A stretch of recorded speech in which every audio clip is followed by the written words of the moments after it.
પલના કરાવો, મનોરથ કરાવો. વૈષ્ણવો તો તકો શોધતા હોય, અને એને જ વૈષ્ણવ કહેવાય ને. ભગવાન સુખ આપે અને એ સુખને ઠાકોરજીની સેવામાં જોડી જે એને આનંદમાં ફેરવી લે, એ જ વૈષ્ણવ છે. મળેલા લૌકિકને અલૌકિકમાં વાપરી જે પોતાના ઉદ્ધારનું સાધન બનાવી લે.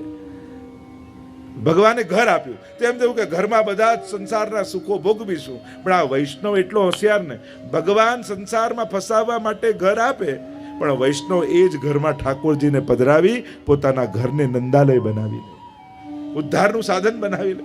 ભગવાન પરિવારના લોકો આવે, ચાલ આમાં તો ફસાશે ને.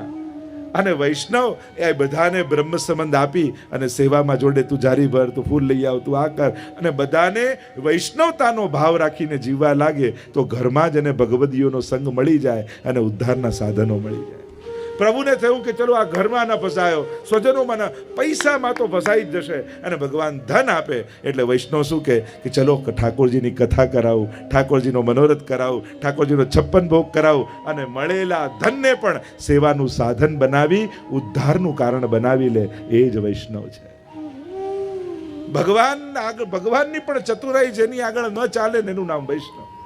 પ્રભુ સંસાર આપે અને વૈષ્ણવ સંસારને પણ કૃષ્ણની પ્રાપ્તિનું સાધન બનાવી લે, એ જ વૈષ્ણવ છે. મળેલા સુખને આનંદમાં ફેરવી લે, એ જ વૈષ્ણવ છે.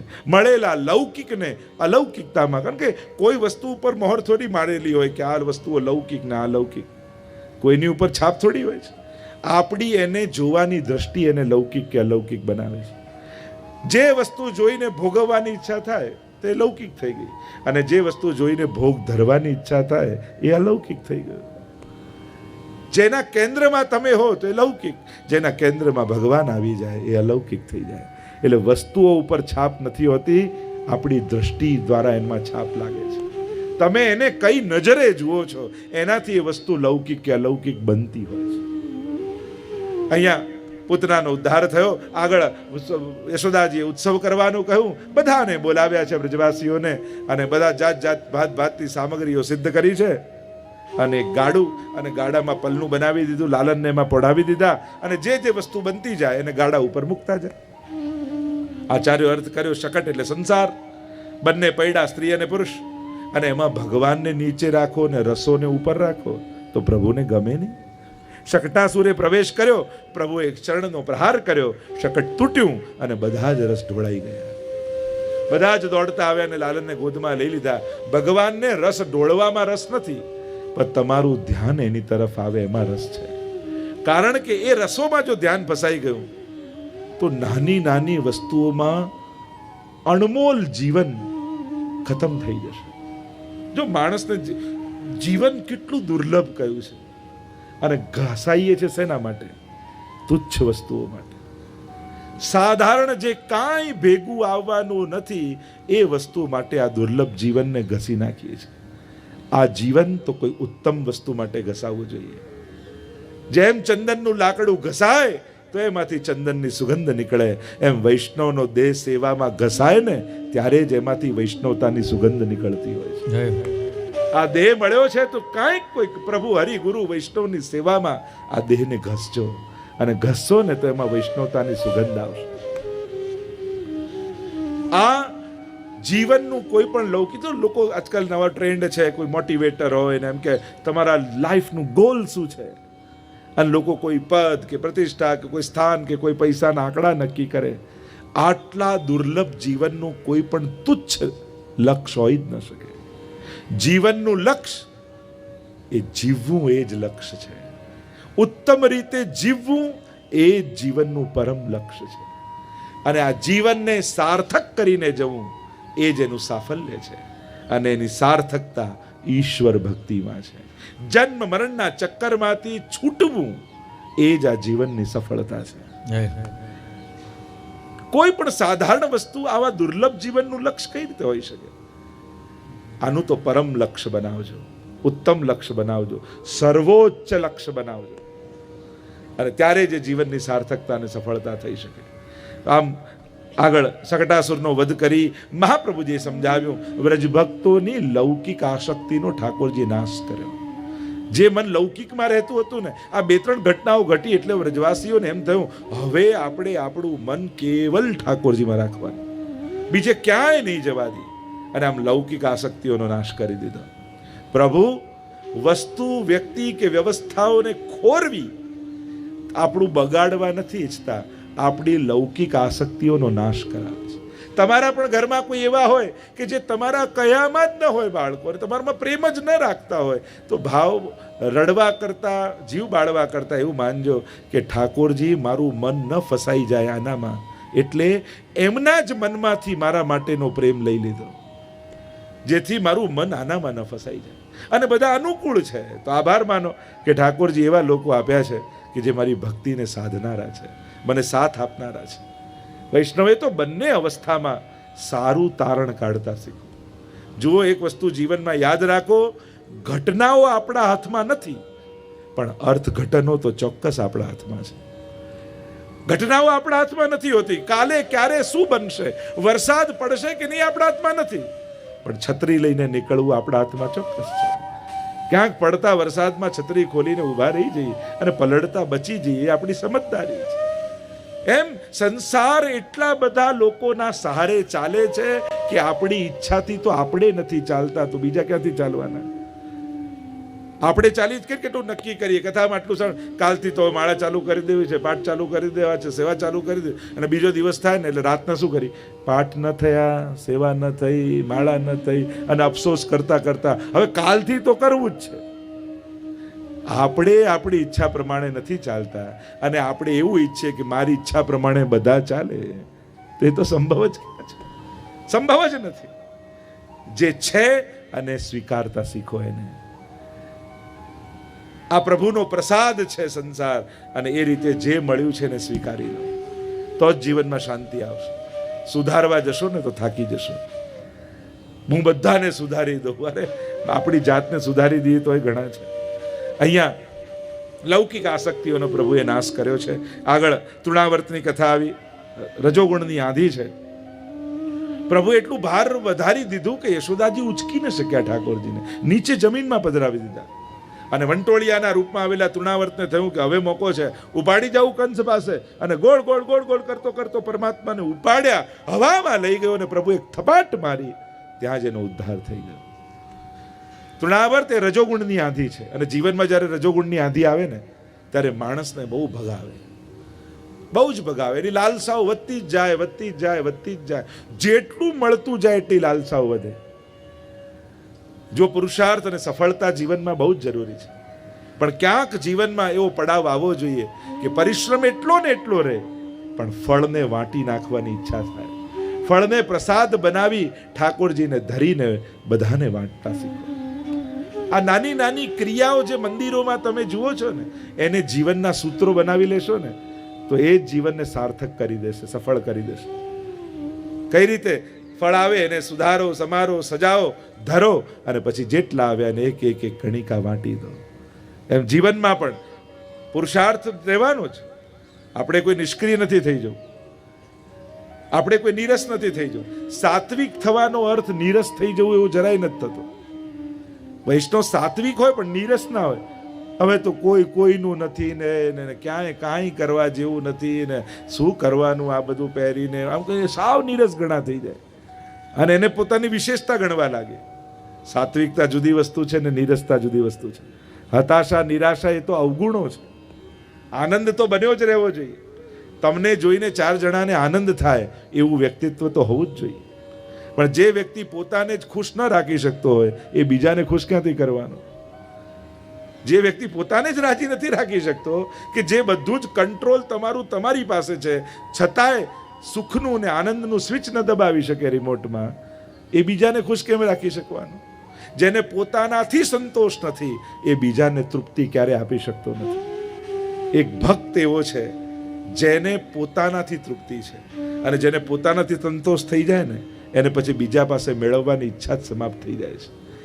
આપણા કુમનદાસ આદિની વાર્તા જુઓ ને, માનસિંહ રાજા આવ્યા ને કહેવા લાગ્યા, લો ને સોનાની આરસી રાખો ને, આ રત્નજડી તમારી આરસી, ખાલી વેચશો તો આખી જિંદગી નીકળી જશે. અરે તમારા મને આ કોઈ બતાવો તો, કોઈ તમારા કરિયાણું જ્યાંથી આવતું હોય લાવ, હું ભરાવી દઉં વરસનું. કુંભનદાસ કે મારે તારી પાસે કાંઈ નથી જોઈતું. ભગવાન બધાનું પૂરું કરે છે તો એ મારું કરે છે, મારે હાથ લંબાવીને શું કરવું? કુંભનદાસ જેવા ભગવદીઓને પોતાનાથી સંતોષ છે, પછી એને બીજા પાસે લેવાની ક્યાં ઈચ્છા? અને જેને પોતાનાથી તૃપ્તિ ન હોય એ જિંદગીભર માંગતો જ ફરતો હોય છે. ક્યાંક સુખ માંગે, ક્યાંક યશ માંગે, ક્યાંક પદ માંગે, ક્યાંક પ્રતિષ્ઠા માંગે, પણ કેટલીક વસ્તુઓ માંગવાથી મળે એનો આનંદ જ નથી હોતો. એ માંગવાની ન હોય, એ તો મેળવવાની હોય.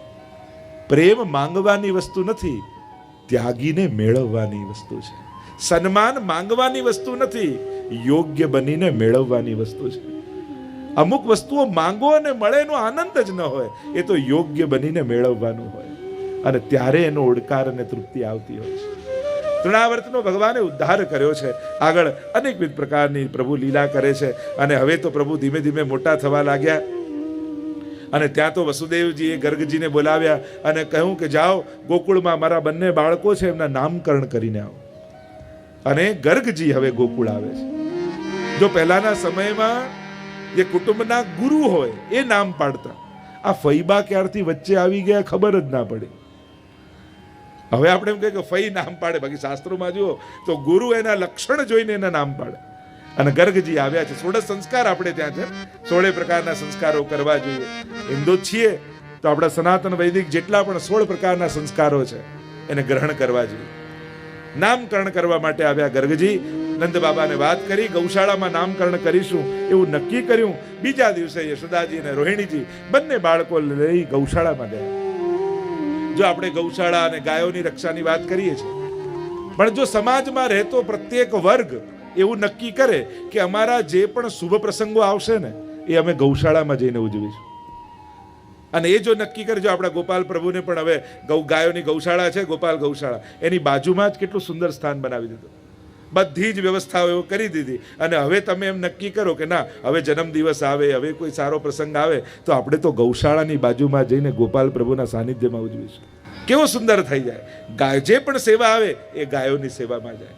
આપણે કેટલું કેટલું ક્યાંક વેડફીને આવતા હોઈએ છીએ, અને એ જ વસ્તુ જો આ રીતે ઉજવાય અને ગાયોની સેવામાં જાય તો એ ગાયોની પણ રક્ષા થાય, ગાયોના આશીર્વાદ મળે. અને જો આ કથા શરૂઆત થઈ ગૌશાળાના સાનિધ્યમાં, એટલે તમે કથામાં પણ આવો ને તો ગાયોના ગૌશાળામાં થઈને આવો, અને ગાયોના દર્શન થાય તો જ ગોપાલની કૃપા થાય.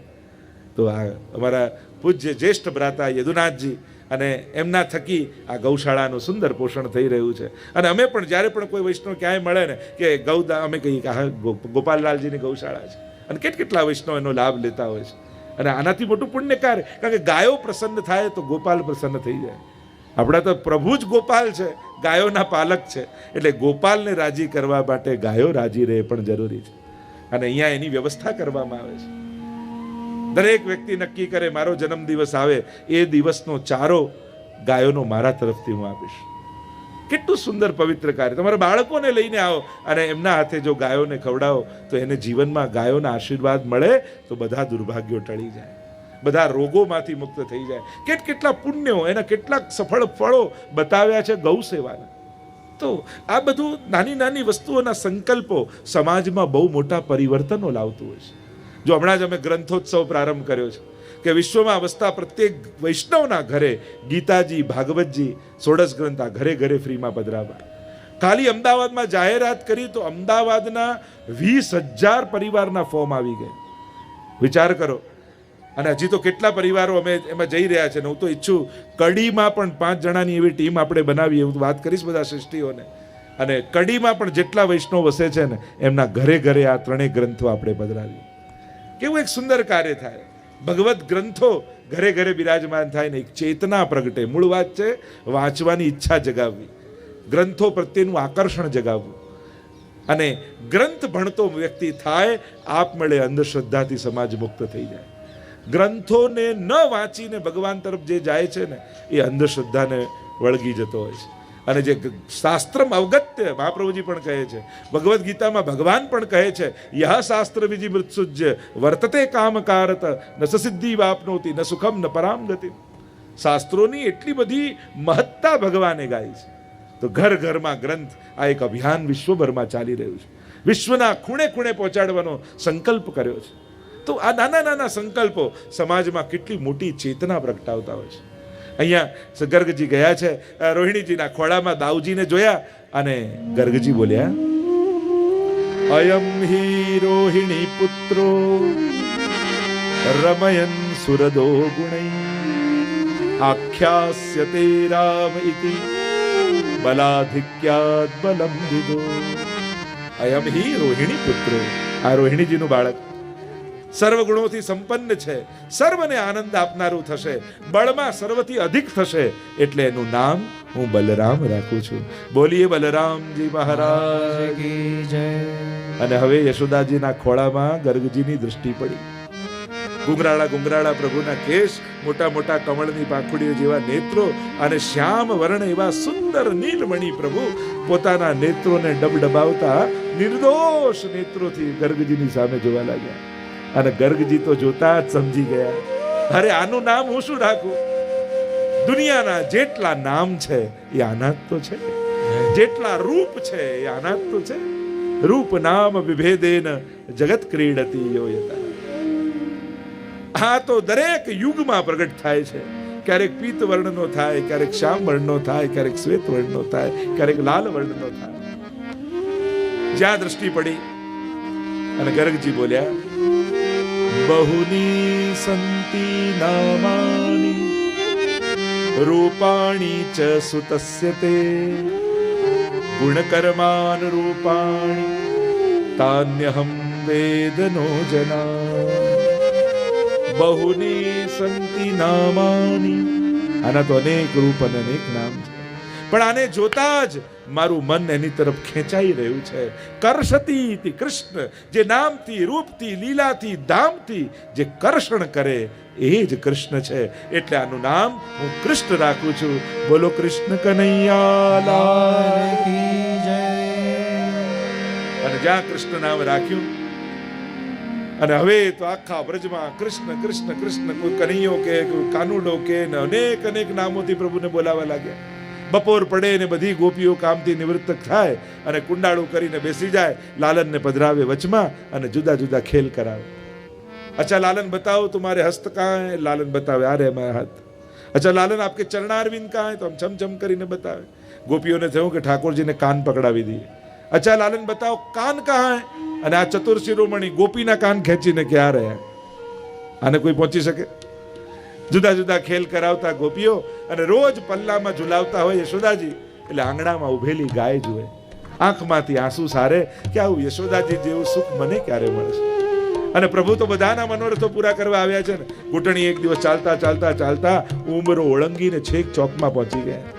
ગાય બેઠી હતી ને એનું શિંગડું પકડી લીધું એટલે ગાય ઊભી થઈ ગઈ. ઠાકોરજી આમ લટકે છે ગાયના શિંગડામાં. અને ગાયને યાદ આવ્યું યશોદાજી રોજ પલ્લું ઝુલાવે, આ સુખ આપવા માટે ઠાકોરજી આવ્યા છે, એટલે પોતાનું મસ્તક નીચે ઉપર આમ કરીને ઠાકોરજીને પલ્લા ઝુલાવવાનું સુખ લે છે. પ્રભુ તો બધાના મનોરથો પૂરા કરવા આવ્યા. અને હવે તો મોટા થયા એટલે ફરિયાદો શરૂ થઈ ગઈ. બપોર પડે એટલે ગોપીઓ આવી જાય. વત્સાર મુંચન ક્વચિત સમયે ક્રોશ સંજાત હાસ. અરે યશોદા બહાર આવ, તારા કાનુડાને સમજાવ.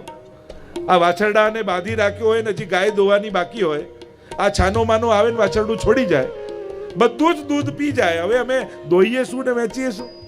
યશોદાજી કે મારો લાલન જે કરે બરાબર કરે. આ દૂધ પર પહેલો અધિકાર વાછરડાનો છે. પણ મહાપ્રભુજી અર્થ કર્યો, વત્સ એટલે કોણ? વત્સ એટલે ભક્તો. અને ક સમયે છોડવા એટલે હજી પાપ અને પુણ્યનો હિસાબ કરવાનો બાકી હોય ને, છતાંય ઠાકોરજી કૃપા કરી એને મુક્ત કરી દે છે. શરણ આયે સોહી તારે, જે જન શરણ આયે સોહી તારે.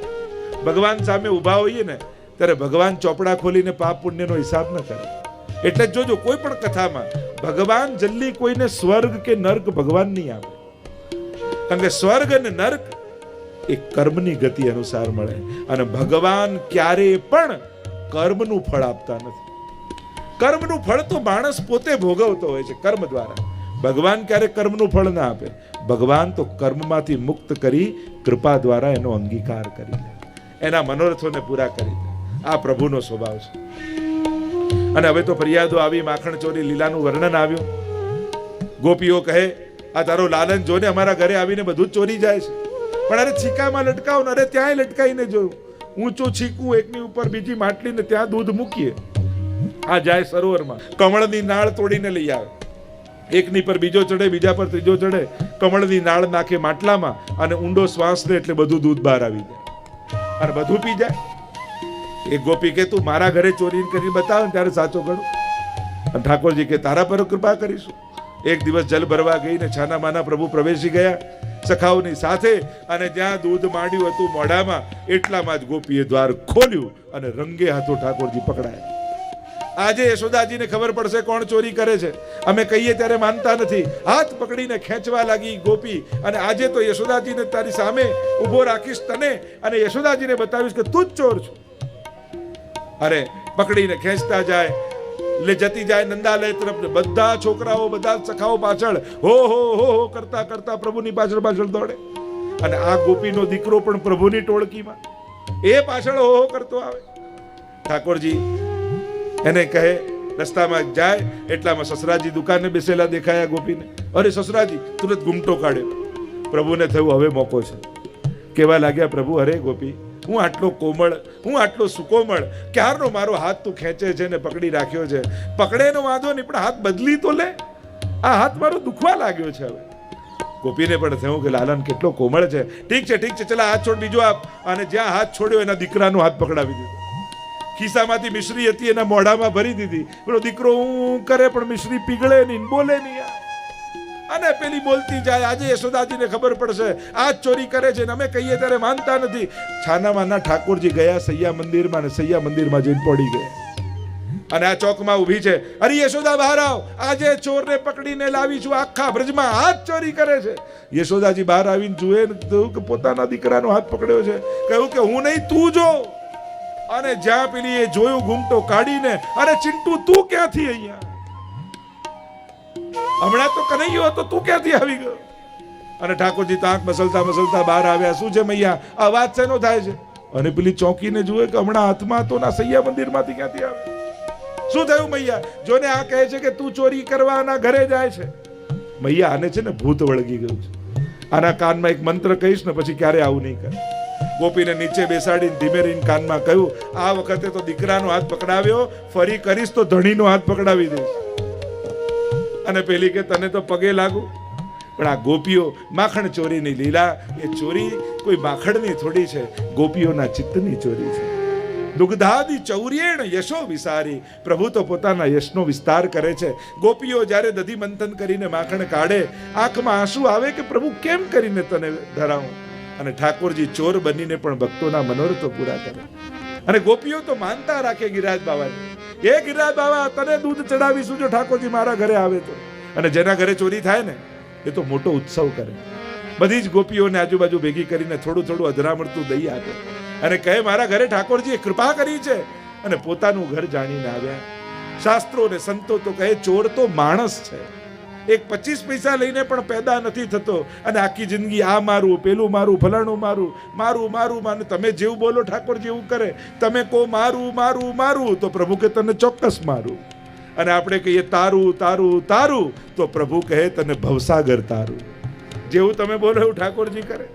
અને ગોપીઓ કહે શ્યામ સુંદર વા છોટે છોટે કનુવા, श्याम सुंदर वा छोटे छोटे कनुआ, श्याम सुंदर वा छोटे छोटे कनुआ, श्याम सुंदर वा छोटे छोटे कनुआ. मेरे घर आया करो माखन चुराया करो, हो मेरे घर आया करो माखन चुराया करो. श्याम सुंदर वा छोटे छोटे कनुआ, श्याम सुंदर वा छोटे छोटे कनुआ.